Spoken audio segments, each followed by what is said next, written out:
வணக்கம். நாம இன்னைக்கு நீங்க ஷேர் பண்ண அந்த நோ ஹலோ குறிப்பை பத்தி கொஞ்சம் ஆழமா பேசலாமா? ஆமா, கண்டிப்பா. சேட்ல சும்மா ஹலோ இல்ல வணக்கம்னு அனுப்பிட்டு பதிலுக்காக வெயிட் பண்றது ஏன் ஒரு நல்ல பழக்கம் இல்லைன்னு கொஞ்சம் பார்க்கலாம் இல்லையா? ம்ஹும். அது பார்க்கறதுக்கு ரொம்ப ஹோப்ஃபுல்லிச்சா மரியாதையா தெரியலாம். ஆனா உண்மையில அது மத்தவங்களோட நேரத்தை வீணாக்குற ஒரு விஷயம். ஆமா.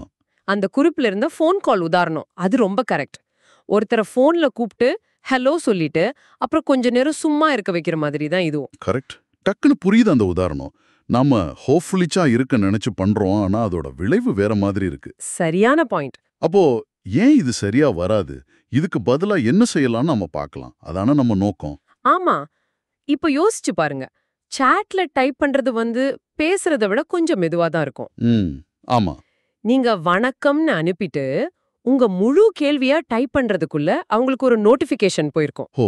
அவங்க அதை பார்த்துட்டு நீங்க என்ன சொல்ல வரீங்கன்னு தெரியாம ஒரு மாதிரி வெயிட் பண்ணிட்டு இருப்பாங்க.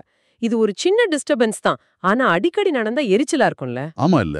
அப்போ வெறும் ஹலோ மட்டும் இல்ல, அங்க இருக்கீங்களா இல்ல ஒரு கேள்வி கேட்கலாமான்னு கேக்குறது இல்ல சும்மா ஒரு பிங் பண்றது கூட இதே கணக்கு தானா? எக்ஸாக்ட்லி அதேதான். அவங்க வேலையை அது டிஸ்டர்ப் பண்ணும். அவங்க வேற ஏதாவது முக்கியமான வேலையில இருப்பாங்க. ஆமா, உங்க ஹலோ நோட்டிபிகேஷனை பார்த்துட்டு என்ன விஷயமோன்னு ஒரு எதிர்பார்ப்பு வந்துடும். இல்லனா என்ன கேட்க போறாங்களோன்னு ஒரு குழப்பம். சரி.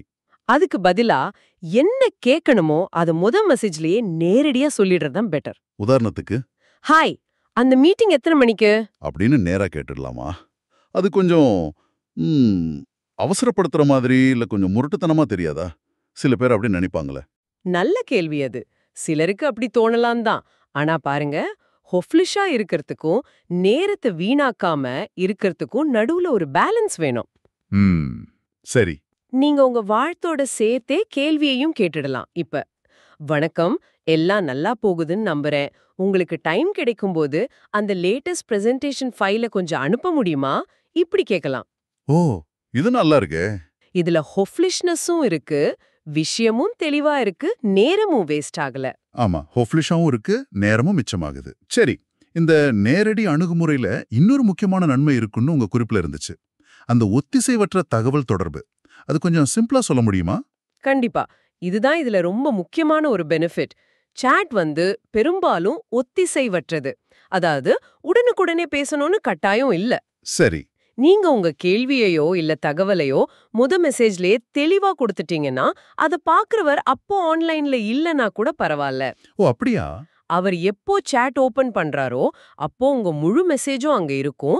அத படிச்சு பார்த்துட்டு அவருக்கு எப்ப சௌகரியமா இருக்கோ அப்போ பதில் சொல்ல முடியும். அப்ப நான் வெறும் ஹலோ மட்டும் அனுப்பியிருந்தேன்னா அவர் திரும்பி வந்து அதை பாப்பாரு, ஆனா எதுக்கு கூப்பிட்டேன்னு தெரியாது. ஆமா, அப்புறம் அவரு சொல்லுங்கன்னு கேட்பாரு. நான் ஆன்லைன் வர வரைக்கும் அது அப்படியே நிக்கும். தேவையில்லாத ஒரு சுத்து இது. கரெக்ட். சரியா புரிஞ்சுக்கிட்டீங்க. இந்த ஒத்திசைவற்ற தொடர்போட அழகே அதுதான். ஒவ்வொருத்தரும் அவங்கவங்க நேரத்துக்கு ஏத்த மாதிரி பதில் சொல்லலாம்.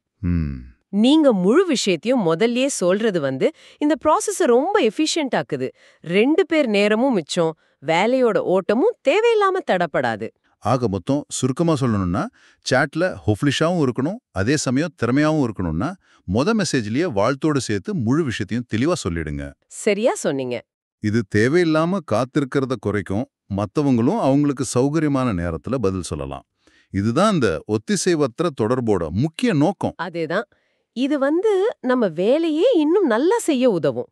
தேவையில்லாத பேச்ச குறைக்கும், மத்தவங்களோட நேரத்தையும் நாம மதிக்குவோன்னு காட்டும். ரொம்ப நல்லா விளக்குனீங்க. சரி, இப்ப கேட்கிற உங்களுக்காக ஒரு சின்ன கேள்வி மனசுல ஓடுது. நாம இப்ப பேசிட்டு இருந்த இந்த நேரடியான ஆனா ஹோப்ஃபுல்லியான அணுகுமுறை இருக்குல்ல, இது நீங்க டெய்லி யூஸ் பண்ற இமெயில் மாதிரி மத்த டிஜிட்டல் கம்யூனிகேஷன் வழிகள்ல எந்த அளவுக்கு பொருந்தும் அது யோசிச்சு பார்க்கலாமே. ஆமா, நல்ல கேள்வி. மத்த இடங்கள்லயும் இதை பயன்படுத்தினா உங்க உரையாடல்கள் இன்னும் யூஸ்ஃபுல்லா டைம் சேவிங்கா மாறுமான்னு நீங்க யோசிச்சு பாருங்க.